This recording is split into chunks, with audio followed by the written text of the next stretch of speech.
बेटा आप 9वीं क्लास का अध्याय के निर्देशांक जमायती के अभ्यास 3.3 का पहला सवाल कर रहे हैं। ध्यान नाल देखना है। क्वेश्चन कह रहा है कि किस चौथाई विच जां किस धुरे ते बिंदु स्थित हैं। मैं तुहानूं अपनी जानकारी वाली वीडियो दे विच जिस विच मैं तुहानूं इस चैप्टर के बारे जानकारी दी है, सारा समझाया है कि किस तरह सानूं बिना कुछ देखे बिंदु देख के ही आपां किदां दस सकते हैं कि वह किहड़ी चौथाई जां किहड़े धुरे ते स्थित हैं। मैं तुहानूं दुबारा दस देना, जे किसी बिंदु के जीरो आ जाए तो वह धुरे ते स्थित होंदा है, जे जीरो ना होवे तो वह चौथाई में स्थित होंदा है। ये गल तो तुहानूं पहलां ही दसी जा चुकी है। हुण मैं इसनूं दोबारा रिपीट कर रहा। ध्यान नाल देखो एक बारी तुसीं। मैं तुहानूं दस्सिया सीगा कि ये साडे कोल चार चौथाइयां होंदियां हन। इसनूं असीं कहने आ फर्स्ट क्वाड्रेंट या पहली चौथाई, इसनूं दूजी, इसनूं तीजी ते इसनूं चौथी चौथाई कहने। हुण देखो बेटा असीं लिख चुके हैं कि ये साडी पहली चौथाई है, फर्स्ट क्वाड्रेंट, दूजी चौथाई, सैकेंड क्वाड्रेंट, तीजी चौथाई एंड चौथी चौथाई। हुण इस पहले चौथाई दे विच साडे कोल दो दीवारां लग रही ने। दोनों दीवारां दे विच एक्स की दीवार का चिन्ह प्लस है तो वाई की दीवार का चिन्ह भी प्लस है। इस तरह मैं तुहानूं अपनी जानकारी वाली वीडियो में भी समझाया है। इस तरह इधर एक्स की दीवार माइनस दी है तो वाई की दीवार प्लस दी है। इधर दोनों दीवार साडियां माइनस दी ने, इधर एक्स वाली प्लस है तो वाई वाली माइनस है। जेकर सानूं ये चीज़ां याद हो जांदियां ने तो हुण तुसीं देख सकते हो कि साडे कोल जिहड़े बिंदु ने वो किस तरह असीं पता लगाते हैं कि वो किहड़ी चौथाई विच आ रहे हैं। हुण बेटा जिहड़े मैनूं सवाल दे विच बिंदु दिते गए सीगे, इन्हां बिंदुआं नूं ए बी सी डी और ई नाम दे के मैं अपने कोल इत्थे लिख लिया है ताकि मैनूं बार बार उपर ना देखना पे। हुण तुसीं देख सकते हो। असीं हुण देखांगे कि ये किहड़ी किहड़ी चौथाई विच आ रहा है। हुण तुसीं ए बिंदु देखो, ए दे बिंदु दे विच पहला माइनस का अखर है, फिर प्लस का है। तुसीं देख सकते हो पहला माइनस है फिर प्लस है, मतलब ये बिंदु दूजी चौथाई विच स्थित है।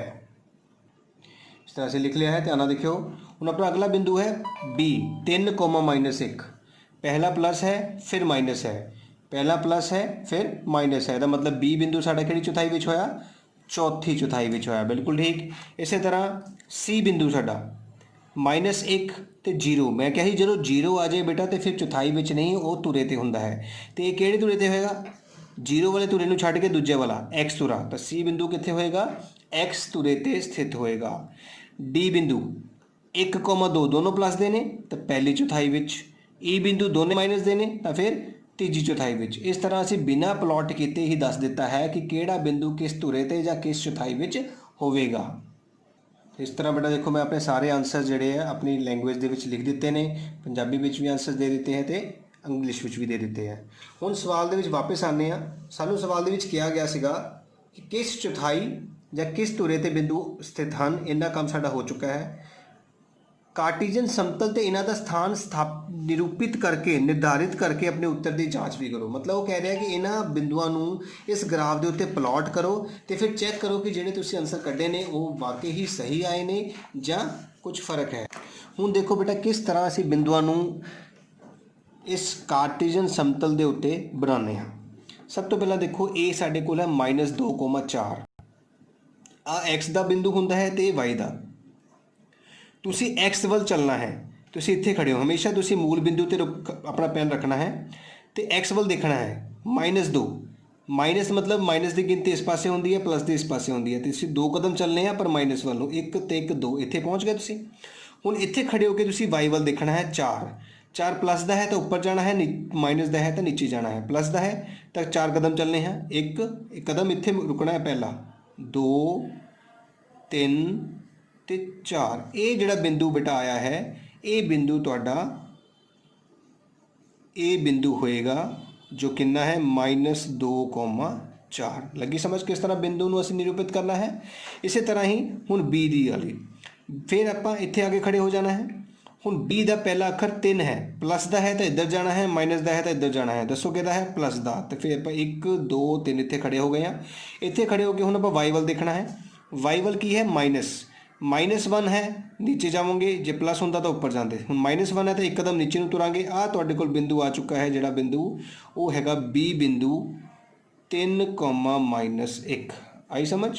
इसी तरह सी बिंदु है बेटा, सी बिंदु लिए फिर इत्थे खड़े हो गए हैं।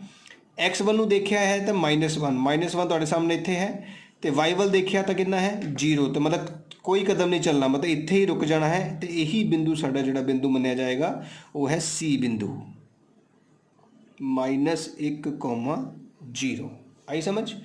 डी बिंदु विच फिर आप इत्थे खड़े हो गए हैं, एक्स वल 1 है प्लस का, इत्थे आ गए, तो वाई वल भी प्लस का 2 है, तो उपर चलांगे 1 ते 1 2, तो आ जिहड़ा बिंदु साडे कोल आया है ये बिंदु साडे कोल डी बिंदु होएगा जो है 1,2। इस तरह असी ग्राफ के उत्ते पॉइंट्स नूं प्लॉट करते हाँ जब बिंदुओं नूं निरूपित करते हाँ। ई बिंदु की गल करते हैं, इत्थे खड़े होकर देखो ई बिंदु वाल पहला है -3, 1 2 3, इत्थे पहुँच गए।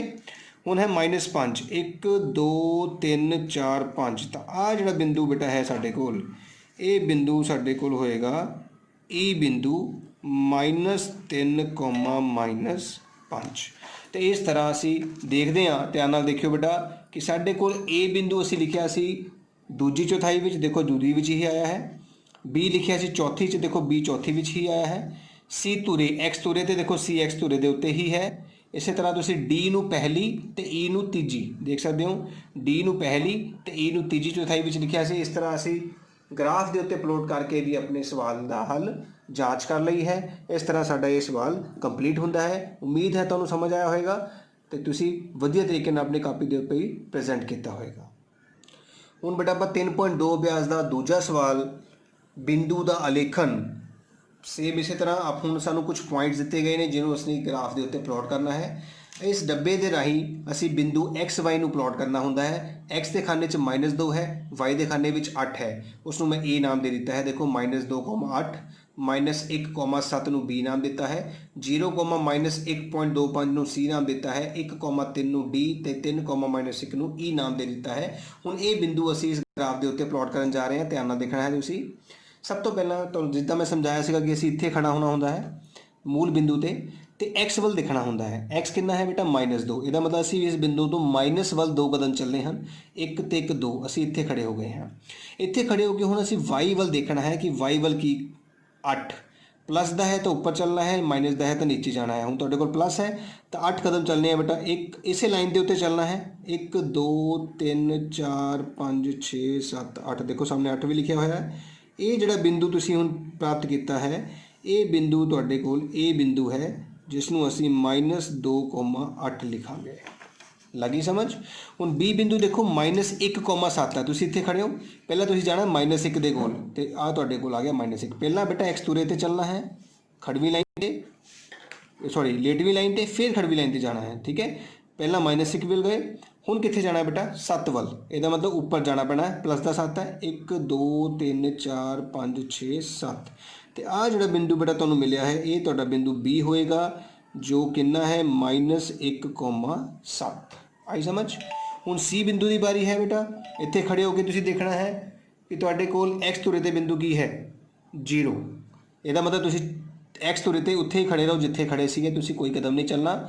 हुण वाई वल देखो -1.25, ध्यान नाल देखना बेटा, माइनस का मतलब नीचे जाना है, 1.25 का मतलब की होया -1 तो बाद 0.25 का मतलब होंदा है जस्ट 2 लाइनां, जस्ट 2 लाइनां तक तुसीं जाना, 2 लाइन तो तीजी लाइन के विचकार तक ही जाना है। उत्थे तुसीं एक बिंदु लगा देना है तो इसनूं लिख देना है सी बिंदु 0, -1.25। लगी समझ। इस तो बाद आ गया डी बिंदु साडे कोल 1,3, असी इत्थे खड़े हाँ, 1 प्लस का है तो इधर आ गया, 3 भी प्लस का है तो 1 2 3, असी इस बिंदु नूं आपां डी बिंदु कवांगे जो कि है 1,3। ई बिंदु ते पहुंचने लई सानूं एक्स वल नूं एक्स वल प्लस तुरना है, वाई वल माइनस, एक्स वल प्लस दे 3 1 2 3, वाई वल माइनस का थले आऊगा तो 1। ये तुहाडे कोल ई बिंदु आ गया है 3, -1। इस तरह असी अपने ग्राफ के उत्ते इन्हां 5 बिंदुओं को निरूपित किया है। यही साडा सवाल सीगा। इस तरह साडा ये तीजा अध्याय खत्म हो चुका है 9th क्लास का। उम्मीद है तुहानूं वधिया तरीके नाल समझाया तो तुहानूं समझ भी आया है। जेकर मेरी वीडियो तुहानूं वधिया लगी, तुहानूं इसका कुछ फायदा हो रहा है तो जरूर कमेंट करियो तो लाइक भी करियो। तो जे किसी ने मेरे चैनल को हजे तक सबसक्राइब नहीं किया तो जरूर सबसक्राइब करियो तो बैल आइकन नूं भी प्रेस करियो ताकि मेरी अगली वीडियोज़ जिन्होंने मैं तुहाडे फायदे लिए बना रहा हाँ इस लॉकडाउन के टाइम दे विच जो असी स्कूल नहीं जा सकते, इस करके तुहानूं जो बेनीफिट मिल सकता है वो मैं तुहानूं देण दी कोशिश कर रहा। उम्मीद है कि तुहाडी उम्मीदां ते भी खरा उतरूंगा।